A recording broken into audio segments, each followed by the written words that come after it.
नमस्कार दोस्तों। मैं विष्णु शर्मा, लेखक एवं शिक्षक, फिर से आपके साथ स्वागत करता हूं आप सभी का इस प्यारे मंच पर।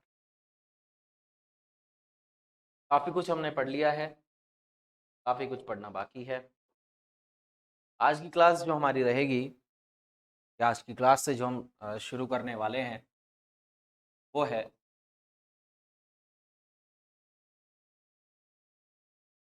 एक्टिव एंड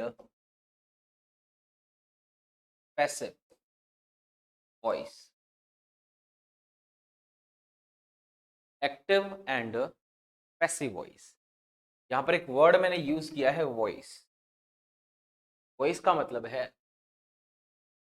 कि जब आप उस सेंटेंस को रीड करेंगे, जब आप उस सेंटेंस को पढ़ेंगे, तो आपको लगेगा कि जो एक्शन है और एक्शन का डूअर है, उसका आपको साफ साफ पता चल रहा है। यानी मेन बात किस पर हो रही है? डूअर पर, यानी सब्जेक्ट पर बात हो रही है। जैसे ही आप पैसिव वॉइस में जाएंगे, आपको लगेगा कि यार डूअर कहाँ है, कि काम किया किसने है। एक्शन तो हो गया, एक्शन तो हो गया, लेकिन काम किया किसने है, वो आपको लास्ट में जाके पता चलेगा। तो वो होता है पैसिव वॉइस। सिंपल सी बात है। तो एक्टिव और पैसिव किसी भी एक्शन को डिफाइन करने के दो तरीके, किसी भी एक्शन को बताने के दो तरीके हैं। एक तरीका है एक्टिव वॉइस में आप बता दो, और एक तरीका है पैसिव वॉइस में आप बता दो। अपने जो एग्जाम में क्वेश्चन आएंगे, सिंपल सी बात है, एक्टिव से पैसिव बनाओ, पैसिव से एक्टिव बनाओ। हो सकता है एक दो क्वेश्चन आपके डेफिनेशन और स्टेटमेंट्स पर आ जाए कि पैसिव वॉइस में क्या होता है और एक्टिव वॉइस में क्या होता है, इसलिए उस पर भी हम बात करें। एक बात करेंगे वॉइस पर। यहां पर वॉइस क्या है? यहां पर वॉइस का मतलब है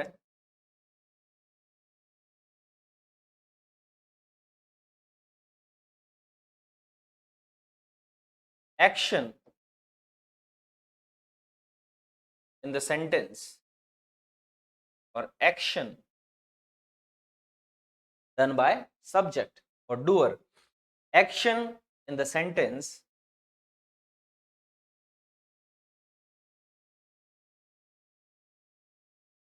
can be seen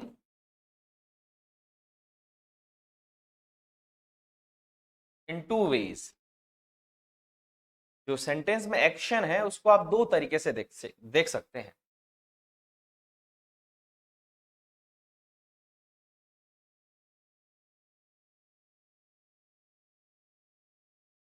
doer plus action, और दूसरा केवल एक्शन, बीइंग डन। दो तरीके से आप देख सकते हैं कि एक तो आपको डायरेक्टली ये पता चले कि ये भाई डूअर है, और ये डूअर ये वाला एक्शन कर रहा है। एक आपको पता चले कि ठीक है, काम हो रहा है, ये काम हो गया भाई। यानी पैसिव वॉइस जब हम बनाते हैं, या पैसिव वॉइस के सेंटेंस को जब हम पढ़ते हैं, तो हमारा जो मेन फोकस होता है, हमारी जो मेन बात होती है, वो किस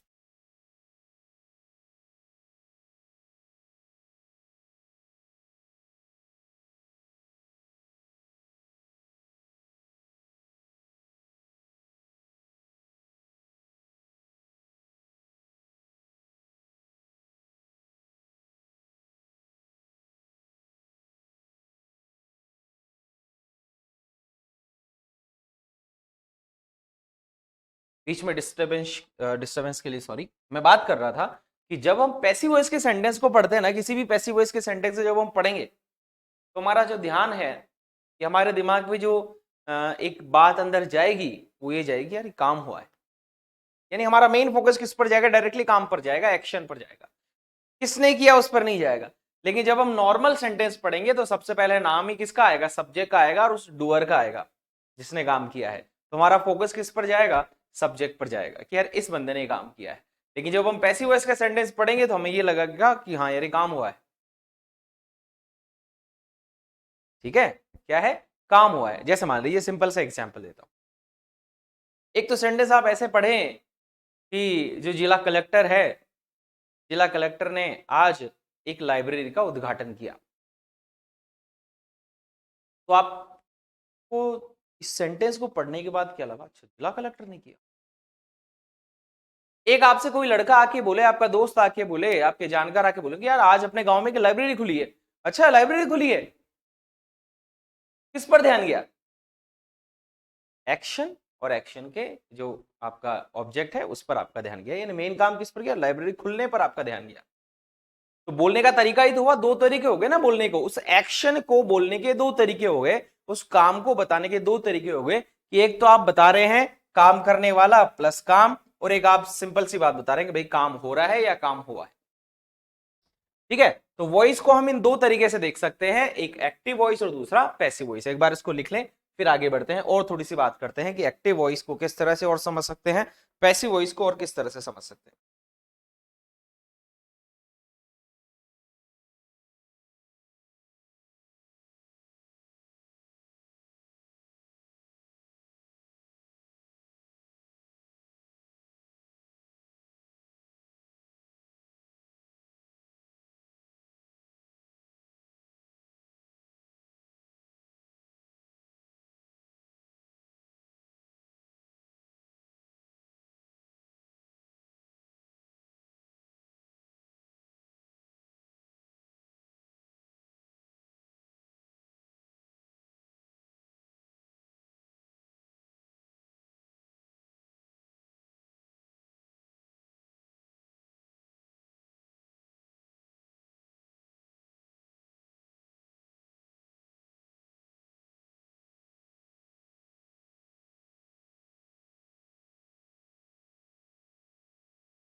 ये बात क्लियर हो गई?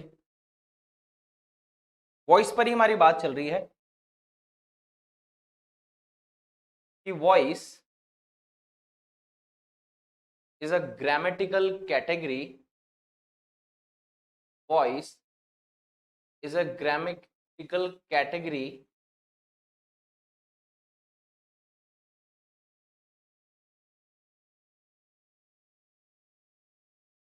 which helps us to view the action in two ways. Voice एक ग्रामेटिकल कैटेगरी है जो हमें हेल्प करती है किसी भी एक्शन को दो तरीके से देखने में। किसी भी एक्शन को कितने तरीके से देखने में? दो तरीके से देखने में हमें हेल्प करती है। पहला तरीका एक्टिव वॉइस, और दूसरा तरीका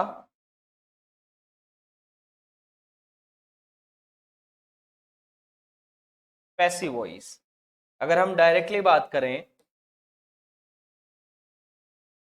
तो यहां पर एक्टिव वॉइस में importance is given to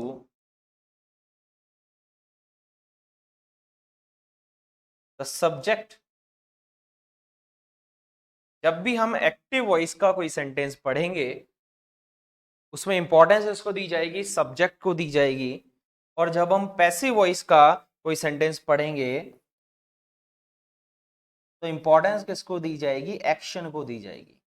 importance is given to the action. Importance किसको दी जा रही है? एक्शन को दी जा रही है। किसको दी जा रही है? एक्शन को दी जा रही है। यानी हम ऐसा कह सकते हैं कि वॉइस क्या है? It is a form of verb और एक्शन। हम वॉइस को इस तरह से देख सकते हैं कि वॉइस क्या है? एक वर्ब का एक फॉर्म है, एक काम का एक्शन को दिखाने का क्या है? एक रूप है, एक तरीका है। ठीक है, जो हमें बताता है कि जो एक्शन है हम उसको दो तरीके से देख सकते हैं। कोई काम है, हम उसको दो तरीके से समझ सकते हैं। एक तो उस काम को किसने किया उसकी इंपॉर्टेंस हम देखनी हो तो हमें एक्टिव वॉइस के सेंटेंस बनाने चाहिए, और अगर हमें जिसने काम किया है उसकी इंपॉर्टेंस नहीं देखनी हो, क्या काम हुआ है, किस पर काम हुआ है वो देखना है, तो फिर हमें कौन से टाइप का सेंटेंस बनाना है, पैसिव वॉइस टाइप का सेंटेंस बनाना है। कैसे? सिंपल सी बात है, अगर हमें इस तरीके का कोई सेंटेंस मिले, राम किल्ड रावण और रावणा, वॉटेवर, ठीक है, दोनों सही है, ठीक है, राम किल्ड रावण, तो हमारा सबसे पहले ध्यान किस पर जाएगा कि राम ने रावण को मारा। किसने मारा? राम ने रावण को मारा। राम ने रावण को मारा था। और एक में राम को लिखूं ही नहीं, या लिखूं तो लास्ट में लिखूं कि रावण वॉज किल्ड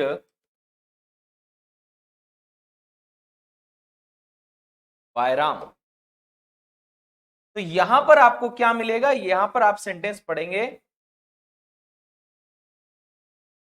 रावण को राम के द्वारा मारा गया।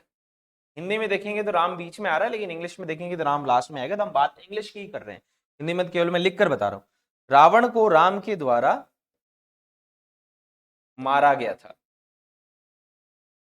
तो यहां पर मेन बात किसकी हो रही है?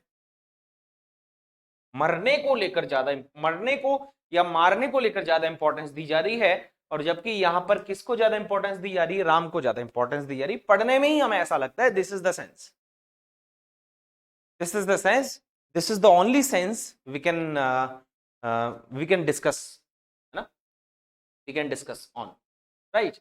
यही सेंस है जो बनता है कि वॉइस को, एक्टिव वॉइस को, पैसिव वॉइस को हम कैसे समझ सकते हैं।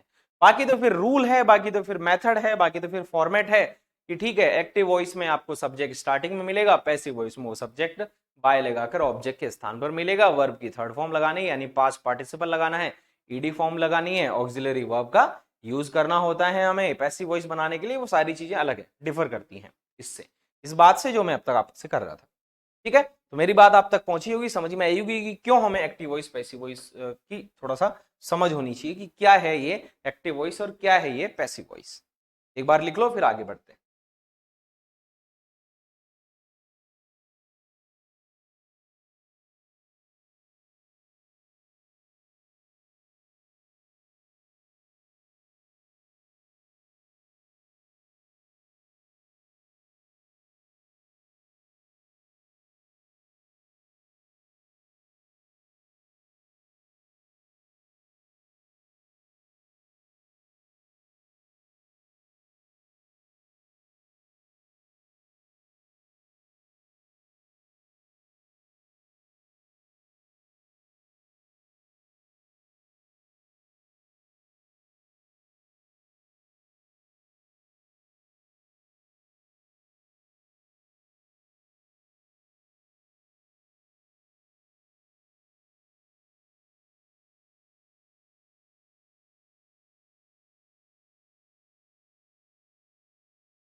लिख लिया होगा, आगे बढ़े।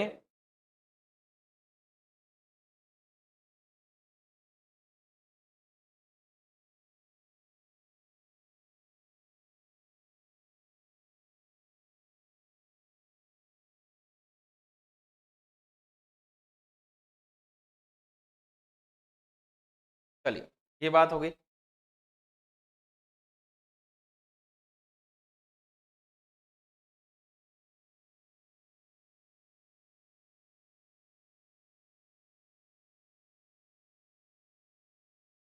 Passive voice is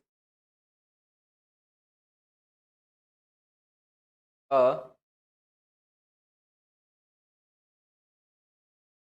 rearrangement. Passive voice क्या है? एक रीअरेंजमेंट है of the verb phrase of the verb phrase or the clause, verb phrase or the clause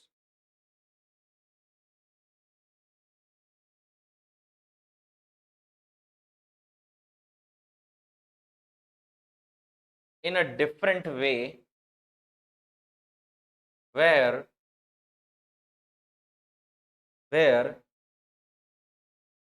an auxiliary verb when an auxiliary verb यानी be is always, इस तरीके की चीजें पूछी जा सकती है स्टेटमेंट में, ध्यान रखना। पैसिव वॉइस क्या है? एक रीअरेंजमेंट है किसका? वर्ब फ्रेज का, या बोल दो पूरे क्लोज का, जिसमें कि क्या होता है, N auxiliary verb is always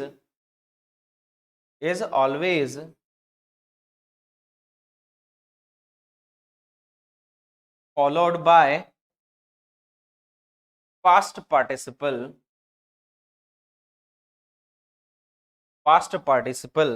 जिसको हम क्या बोलते हैं? ईडी पार्टिसिपल, जिसको हम क्या बोलते हैं? ईडी पार्टिसिपल बोलते हैं।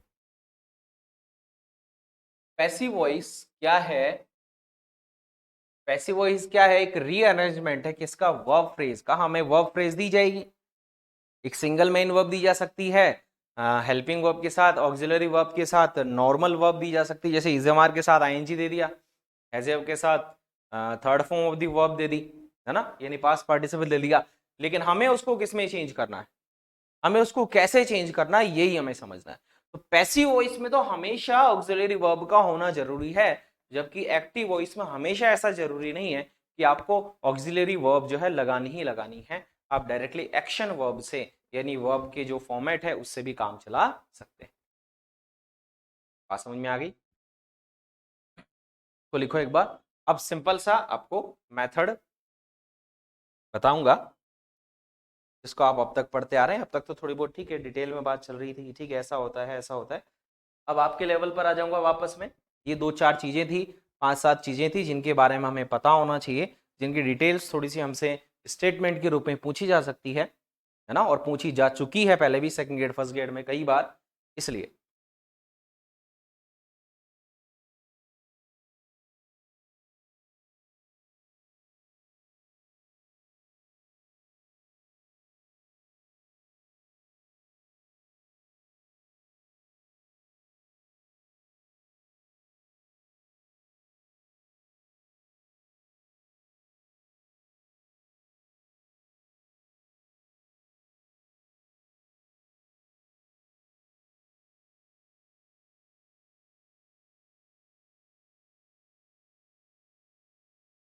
Structure,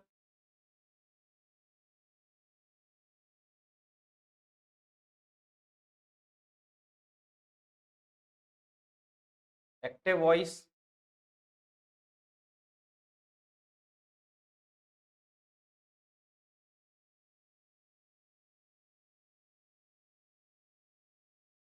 passive voice.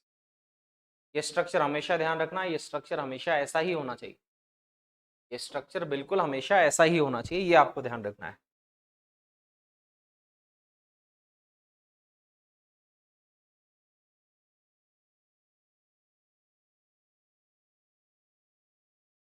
Active voice में सेंटेंस की शुरुआत होती है डूअर से।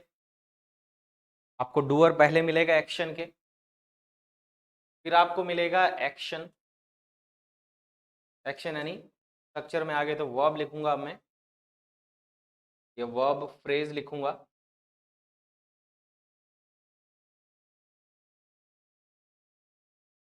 फिर लिखूंगा ऑब्जेक्ट का। एक्टिव वॉइस से पैसिव वॉइस बनाने के लिए डूअर और वर्ब फ्रेज का तो होना जरूरी है ही, लेकिन ऑब्जेक्ट का होना भी जरूरी है। यानी हम ऐसा कह सकते हैं, इस वर्ब फ्रेज में जो वर्ब होगी, इस वर्ब फ्रेज में जो वर्ब होगी वो कौन सी वर्ब होगी? वो एक ट्रांजिटिव वर्ब होगी। कौन सी वर्ब होगी? ट्रांजिटिव वर्ब होगी, यानी सकर्मक क्रिया का ही, यानी ट्रांजिटिव वर्ब का ही पैसिव वॉइस बनाया जा सकता है। क्यों? क्योंकि transitive verb is a verb which always takes an object after it। ठीक है, ऐसी वो ट्रांजिटिव वर्ब ऐसी वर्ब होती है जो हमेशा अपने बाद क्या लेती है? ऑब्जेक्ट लेती है। पैसिव वॉइस बनाने के लिए क्या जरूरी है? ऑब्जेक्ट जरूरी है। ठीक है, उस पर हम बात करेंगे। तो स्ट्रक्चर ऐसा मिलेगा एक्टिव वॉइस का। सबसे पहले तो आपको क्या मिलेगा? डूअर मिलेगा।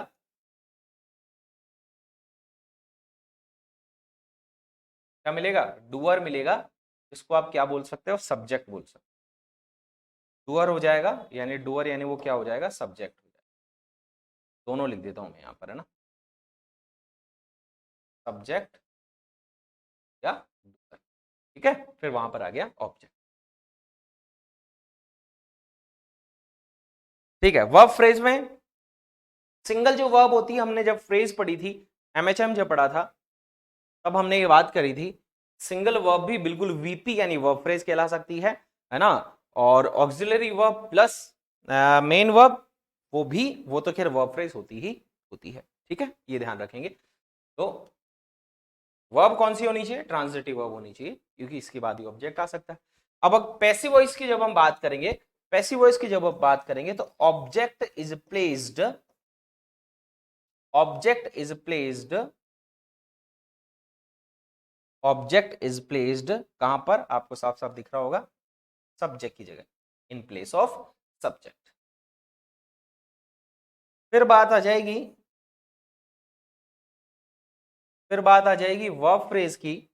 वर्ब फ्रेज में यहां पर आ जाएगा बी, और बी के साथ ईडी पार्टिसिपल।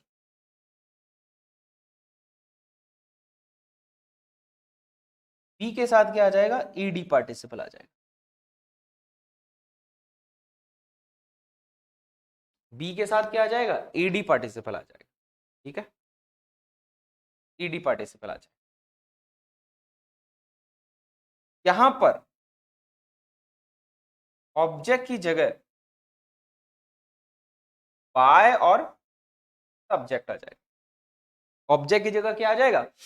बाय और सब्जेक्ट आ जाएगा। मेन चीज है, इसका ध्यान रखना है, ये क्या चीज है, इसको कैसे चेंज करना है, इस वर्ब फ्रेज को इस वाली वर्ब फ्रेज में कैसे चेंज करना है, या इस वाले वर्ब फॉर्मेट में कैसे चेंज करना है। पूरे टॉपिक में हमें यही सीखना है।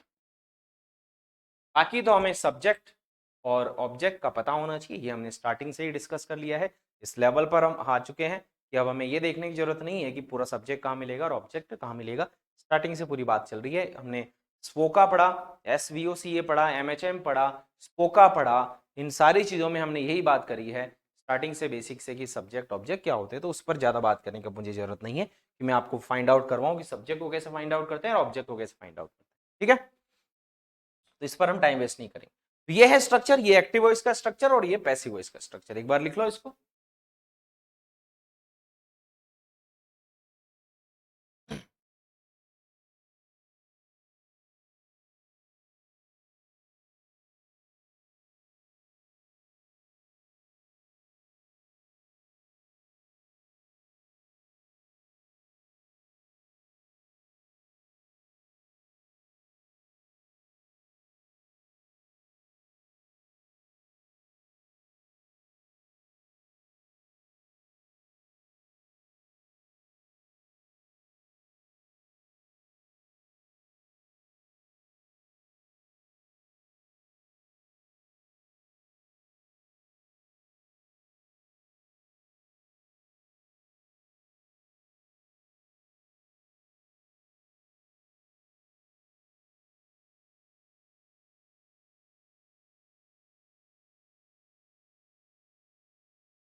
आपसे पूछ ले कि इफेक्ट्स क्या क्या पड़ेंगे, आपसे पूछ ले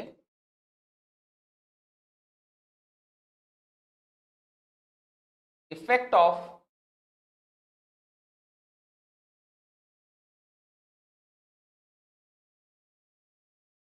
वॉइस चेंज, वॉइस चेंज की क्या क्या इफेक्ट पड़ते हैं ना, यहां से भी स्टेटमेंट्स हमें पता होना चाहिए। सबसे पहला इफेक्ट, जब हम वॉइस चेंज करते हैं उस सेंटेंस की, तो it changes position of subject and object.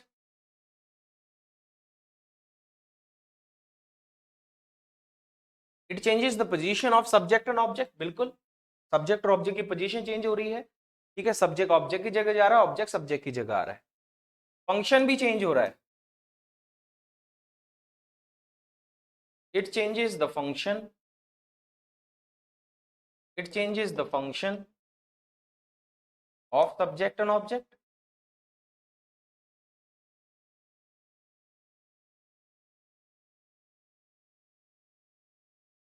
ठीक है, सब्जेक्ट ऑब्जेक्ट का फंक्शन भी चेंज हो रहा है और सब्जेक्ट ऑब्जेक्ट की पोजीशन भी यहां पर चेंज हो रही है, चेंज हो रही है। तीसरी बात क्या है, तीसरी बात क्या है,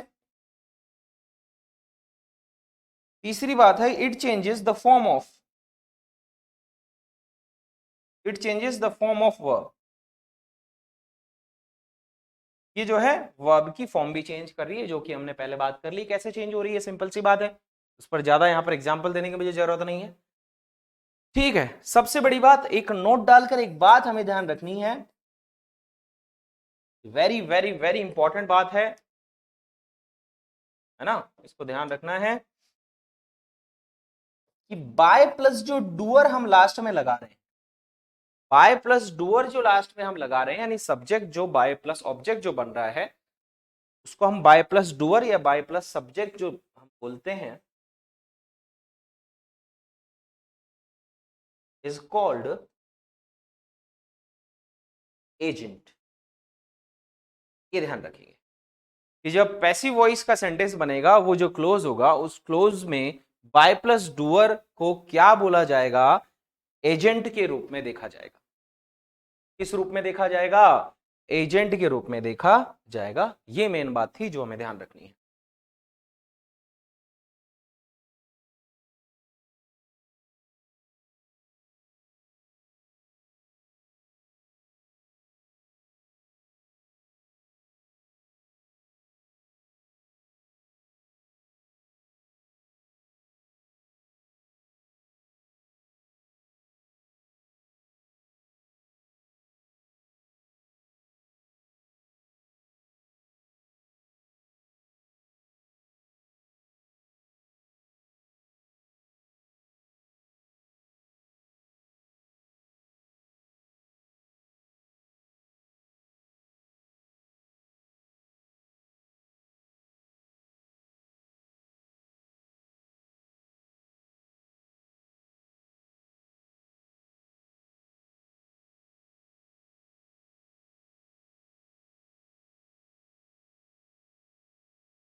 बात क्लियर हो गई। बाय प्लस डूअर है, उसको आप क्या बोलेंगे, एजेंट बोलेंगे। तो हम किस रूप में देखते हैं, पैसिव ऑब्जेक्ट के रूप में देखते हैं। और क्लोज एलिमेंट में, कौन सा एलिमेंट में, क्लोज एलिमेंट में, कौन सा एलिमेंट में, क्लोज एलिमेंट में इसको एडवर्बियल के रूप में देखा जाता है।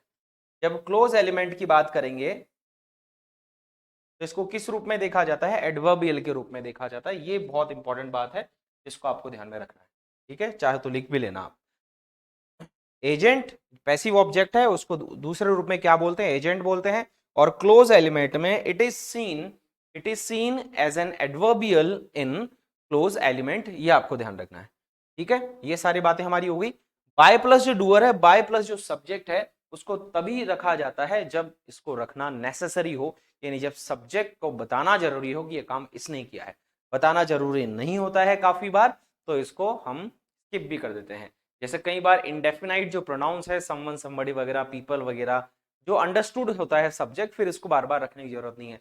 चोर ने पुलिस ने चोर को अरेस्ट किया तो पुलिस ही करेगी, सिंपल सी बात है। भाई तुम्हारी कार घर भेज दी, तुम्हारी गाड़ी घर भेज दी, ठीक है, खाना खत्म हो गया, खाना, ऐसे इस तरह की जो चीजें हैं, जब सब्जेक्ट हमारा अंडरस्टूड हो तो हमें फिर इसको बाय प्लस डूअर को रखने की जरूरत नहीं है पैसिव वॉइस के सेंटेंस में। ये सारी बातें हम आगे भी करेंगे। ठीक है, आज की जो बात थी वो हमारी इंपॉर्टेंट बात क्या थी, स्ट्रक्चर्स को लेके बात थी, कुछ डिटेल्स, कुछ रूल्स पर आज हमने बात करी। आई मीन डेफिनेशंस पार्ट पर आज हमने बात की, स्टेटमेंट जो पार्ट आएगा उस पर आज हमने बात करी, क्या होता है एक्टिव वॉइस, क्या होता है पैसिव वॉइस, उस पर हमने बात करी। साइंटिफिक जो बातें हैं वो ज्यादातर पैसिव वॉइस में की जाती हैं। ठीक है, जैसे water is boiled at 100 degree Celsius, कौन बॉइल करेगा, इससे क्या फर्क पड़ता है साइंस को। पानी को उबाला जाता है, सिंपल सी बात है, 100 डिग्री सेल्सियस पर पानी को उबाला जाता है। अब कोई भी उबाले, उससे कोई फर्क नहीं पड़ता, हमें साइंटिफिक रीजन पर हम बात करें। तो इस तरह से जो है पैसिव वॉइस को इसलिए बनाया जाता है, ऑब्जेक्ट पर एम्फेसिस करने के लिए, काम पर एम्फेसिस करने के लिए, सब्जेक्ट को छिपाने के लिए, है ना। जब सब्जेक्ट का पता नहीं हो तब हमें पैसिव वॉइस के सेंटेंस बनाने पड़ती है, काम किसने किया, फिर सीधा काम पर फोकस आ जाता है, किस पर काम हुआ यानी ऑब्जेक्ट, उस पर फोकस आ जाता है, यानी फिर हमें सब्जेक्ट को बताने की जरूरत नहीं होती। जब हमें सब्जेक्ट को बताने की जरूरत नहीं होती तब हम सेंटेंस किस में बनाते हैं, पैसिव वॉइस में बनाते हैं। बात क्लियर हो गई। तो आज जो हमारी क्लास थी वो इंट्रोडक्टरी क्लास थी, किसकी, एक्टिव वॉइस और पैसिव वॉइस पर। नेक्स्ट क्लास से हम वापस रूल बेस्ड क्लास पर आ जाएंगे, जो हम हमेशा पढ़ते रहते हैं। ठीक है, और बहुत शानदार तरीके से पढ़ेंगे। आज तक देखना आप, देखिए रूल वाइज के डेफिनेशन वाइज कोई क्वेश्चन आया हुआ है तो आप उसको इसी के जस्ट नीचे लिखना, है ना, और देखना कि क्या आज हमने पढ़ा वो आपको अच्छा लगा, समझ में आया, नहीं आया। अच्छे से कमेंट करें, अच्छे से पढ़ते रहें, मेहनत करते रहें। थैंक यू सो मच, धन्यवाद।